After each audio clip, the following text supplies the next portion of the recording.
Bonjour à tous, je vous invite à vous abonner à cette chaîne, à aimer, à partager, à commenter ces vidéos, c'est très important. C'est une manière de nous soutenir. Merci à vous tous. Bonjour Pascal Pointu. Bonjour Clémence. Et merci d'être avec nous ce matin. Donc on voit au décor derrière vous que vous êtes rentré chez vous après quelques jours passés au Salon de l'Agriculture. Je rappelle, vous êtes vice-président du mouvement de la ruralité, président régional du mouvement de la ruralité dans le Puy-de-Dôme. Alors d'abord, quel bilan dressez-vous, vous et le mouvement de la ruralité, sur ce Salon de l'Agriculture ? Nous pouvons dire que actuellement, l'agriculture française est loin d'être en pleine forme. C'est l'écho que nous avons reçu des éleveurs, des différents éleveurs. Et je pense que quand on interroge les éleveurs, les filières après filières, que je consulte aussi, nous avons par exemple vu la présidente de la coordination rurale, qui est un syndicat je dois le rappeler quand même, qui est le syndicat le plus proche des éleveurs et des agriculteurs face à une FNSEA qui est plus tournée vers l'agroalimentaire et qui se soucie peu des petits problèmes des éleveurs. Et donc, on a fait le point avec beaucoup d'intervenants.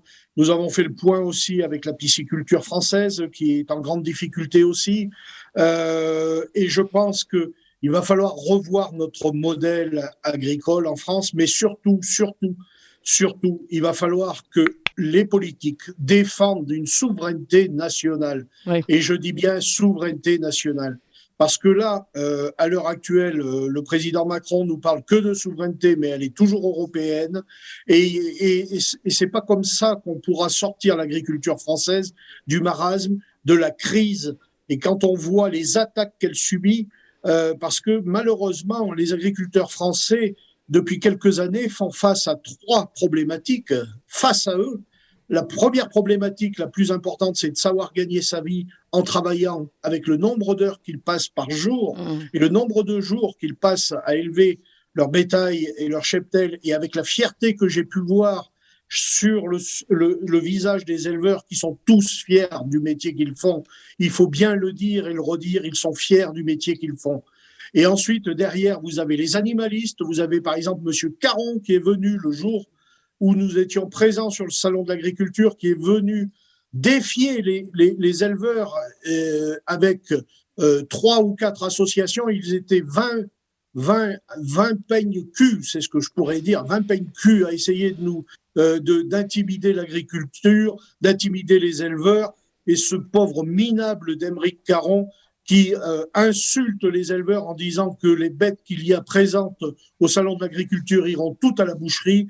C'est une bêtise, c'est une incompétence et une ignorance totale.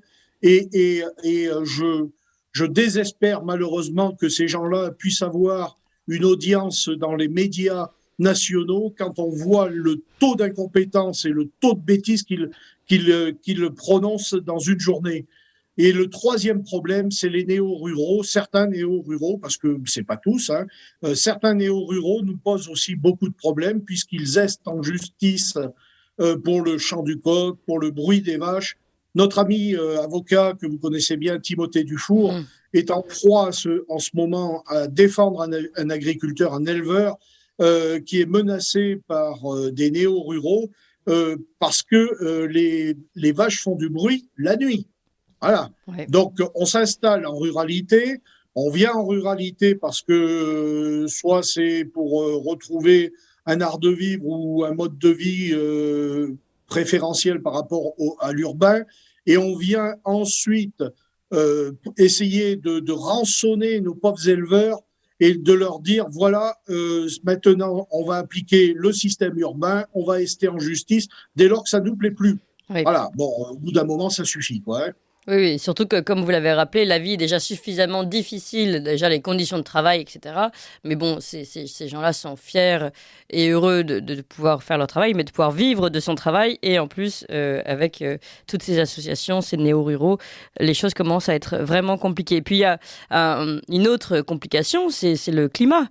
C'est aussi une des questions qu'on se pose aujourd'hui. Pascal Pointu, on est particulièrement dans l'actualité avec cette sécheresse qui fait qu'aujourd'hui, on a un niveau d'humidité des sols qui correspond à celui de fin mai.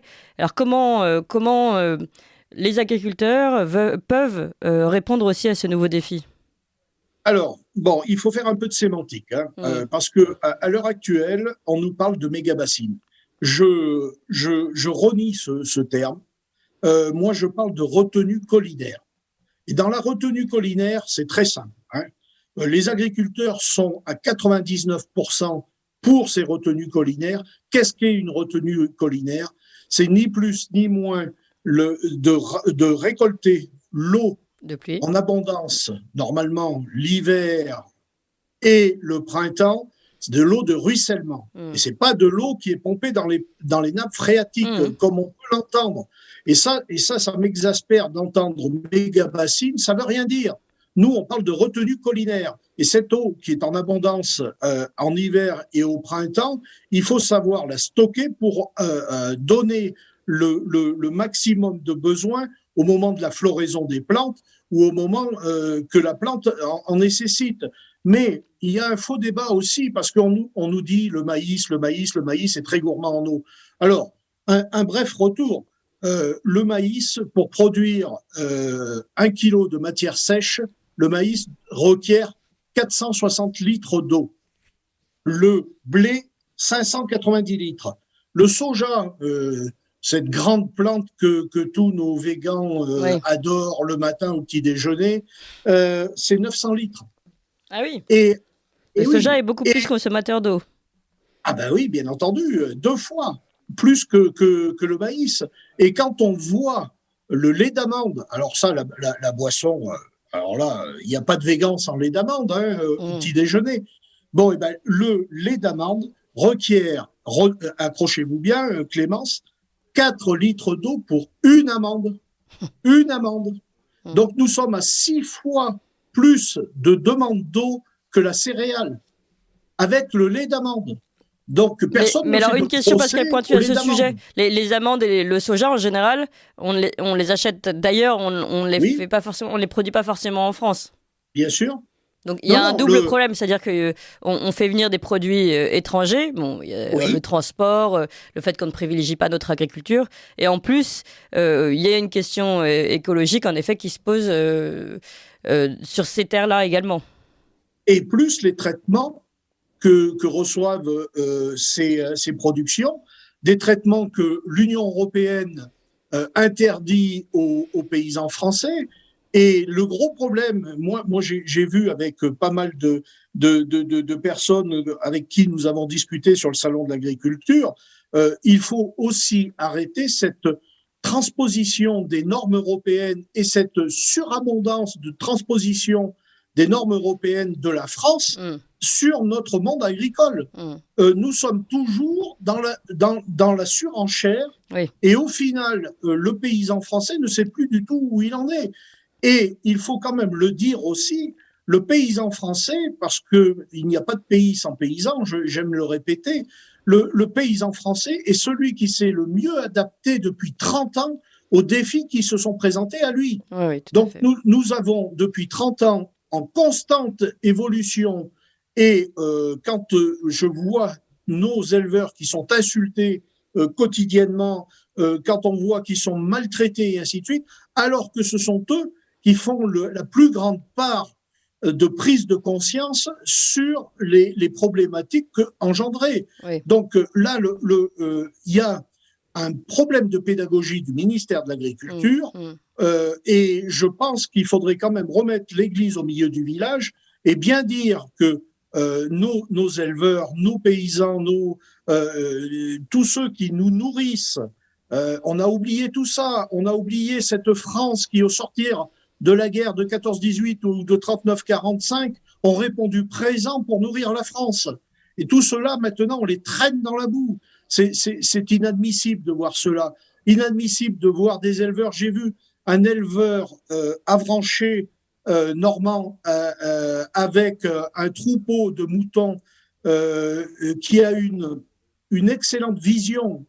Il remet à l'honneur des races anciennes qui étaient en train de disparaître et il faut en faire un élan pour nous tourner vers la vente directe parce que je pense que sans vente directe, le paysan français va avoir beaucoup de problèmes. Ouais. Et je voyais avec lui, il me disait, mais monsieur Pointu, comment voulez-vous que je fasse face à l'agneau néo-zélandais qui a été nourri aux hormones, qui a été piqué de partout Mmh. et que l'on retrouve surgelé dans les magasins à 7,50 € le kilo, quand lui ne peut pas être en dessous de 19-20 € le kilo. Mmh. Donc c'est une lutte perdue d'avance, mais c'est une lutte qui pourra se gagner uniquement par le circuit court, par le localisme, Ouais. par la vente directe. Ouais. Et LMR, à ce niveau-là, propose une TVA préférentielle pour la vente directe entre 0,5 et 2%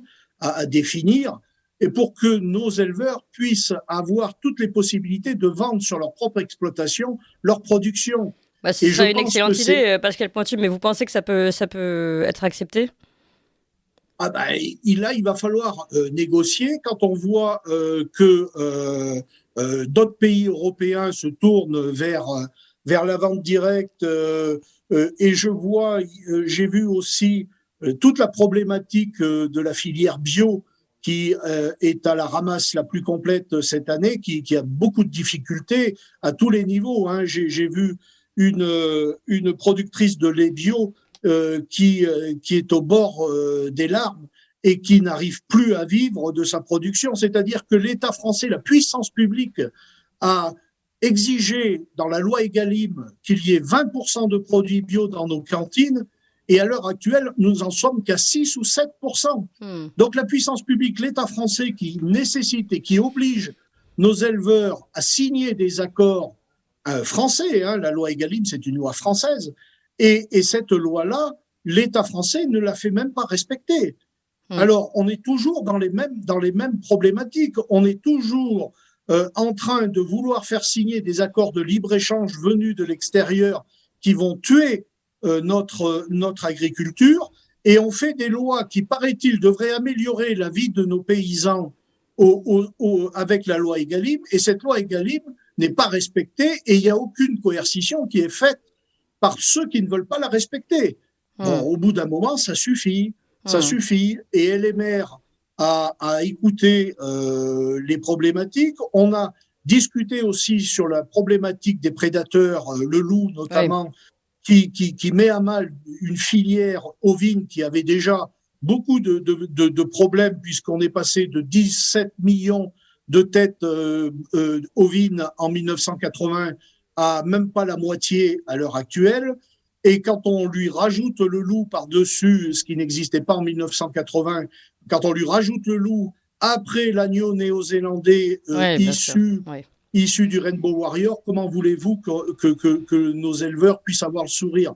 Alors moi, j'ai vu beaucoup d'éleveurs qui sont tristes de la situation actuelle, mais qui croient encore à un avenir. Et pour croire à cet avenir-là, il nous faut un grand ministre de l'Agriculture, il nous faut un grand président de la République, et qui arrête de pérorer, qui arrête de nous dire des banalités, des fadaises, et qui vienne nous parler au moins les yeux dans les yeux avec les agriculteurs, et qui nous dit: moi, je suis très respectueux de Jacques Chirac, ministre de l'Agriculture, et c'était le seul et le dernier grand ministre de l'Agriculture qu'il y a eu en France. Depuis, on a affaire à des gens qui ne connaissent pas les problématiques et qui ne veulent même pas mettre les pieds dans la boue pour essayer d'intervenir et de nous défendre. Voilà, nos éleveurs, je passe un petit message à Ovalie, puisque Ovalie, qui est la mascotte du salon, Ovalie est une voisine, puisque nous sommes distants de 20 km de chez moi. Ah bah, donc Ovalie... Il faut lui rendre visite. Et oui, et j'ai vu là, moi je suis assez ému, parce que j'ai vu un couple d'éleveurs très jeunes se défoncer, et non pas comme Pierre Palmade, mais se défoncer dans le travail et se défoncer dans ce qu'ils croient, et de voir cette jeune femme qui a une trentaine d'années parler de l'agriculture avec autant d'envie, avec autant de volonté, eh ben moi j'appelle ça l'avenir de notre agriculture française. Et la vache Salers, la vache Ovalie, eh ben elle aura une belle vie avec des agriculteurs comme ça. Eh bien, j'espère. En tout cas, merci beaucoup Pascal Pointu pour ce bilan très riche de l'agriculture d'aujourd'hui, du salon de l'agriculture et puis celle de demain, j'espère, avec le circuit court si tout peut marcher comme vous le souhaitez. Merci encore Pascal Pointu. Je rappelle que vous êtes vice-président du mouvement de la ruralité et président régional du mouvement de la ruralité dans le Puy-de-Dôme. Vous appréciez cette émission? Alors aidez Radio Courtoisie à en produire d'autres en indépendance totale. Rendez-vous sur soutenir.radiocourtoisie.fr. Merci d'avance.